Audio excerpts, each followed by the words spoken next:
జనాలి నడుమ మస్తు తెలివికొచ్చిండ్రోలా. పీడిచ్చుకు తినే సర్కారోళ్లకు కుక్క కాటుకు చెప్పు దెబ్బేసినంత పని చేస్తున్నారు.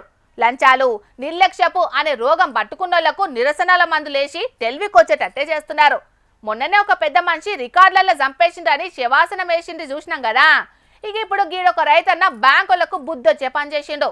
అదేందో చూస్తే రైతన్నను తప్పకుండా తారీఫ్ చేస్తారు. కావాలంటే చూడండి. వారే వా, జోరు స్టెప్పులు వేస్తున్నారు కదా. అయినా నిరసనల ముచ్చట అన్నారు, గిల్లేమో స్టెప్పులు వేస్తున్నారు ఏందని పరిశాన్ కాకుర్రుళ్ళు. పుండెక్కన్నో మందక్కనే రాయాలే, పోయిన కాన్నే ఎనుకులు ఆడాలనే శాస్త్రాన్ని బరాబర్ ఫాలో అవుతున్నాడు ఈ రైతన్న. పట్టించుకోనలతోనే పని చేపించే పని ముంగటేసుకున్నాడు మధ్యప్రదేశ్ చంద్వాడ కాడుండే విజయ్ పాటిదార్ అనే ఈ రైతన్న.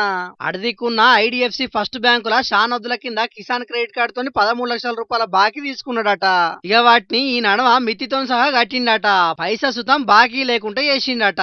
ఇక బ్యాంకులను బాకీ లేదని చిట్టి రాసి ఇవ్వంటే ఇయ్యాల రేపని నెల రోజుల సంది తిప్పించుకుంటున్నారట.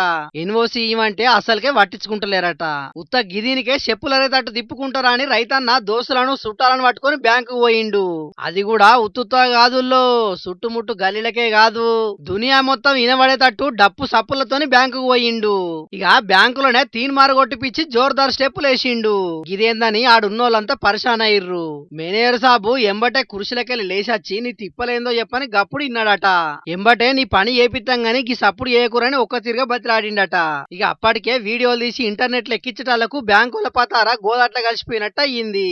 రైతన్నను తిప్పల పెడతారా అని ఇన్నోళ్ళు ఆడ కన్లారా చూసిన వాళ్ళు సొట్లు పెట్టిర్రు. ఆఫర్ల పేరు మీద అప్పులిచ్చి అడ్డగోలు వడ్డీలు గుంజతందుకున్న సొయ్యి ఎన్ఓసి ఇచ్చితందుకు ఉండదని మస్తు గరానికి వస్తున్నారు ఈ వార్తను ఫోన్లలో చూసిన జనాలు. పబ్లిక్ చూసిర్రు కదా. ఎవరన్నా మిమ్మల్ని గిట్లనే సతాయిస్తే ఉత్తగానే ఊకోకుర్రి. తక్లీఫ్ ఏందో 10 మందికి తెలిసేటట్టు చేసి సతాయించేటోళ్ళకు బుద్ధి వచ్చేటట్టు అయ్యుండ్రి, సరేనా?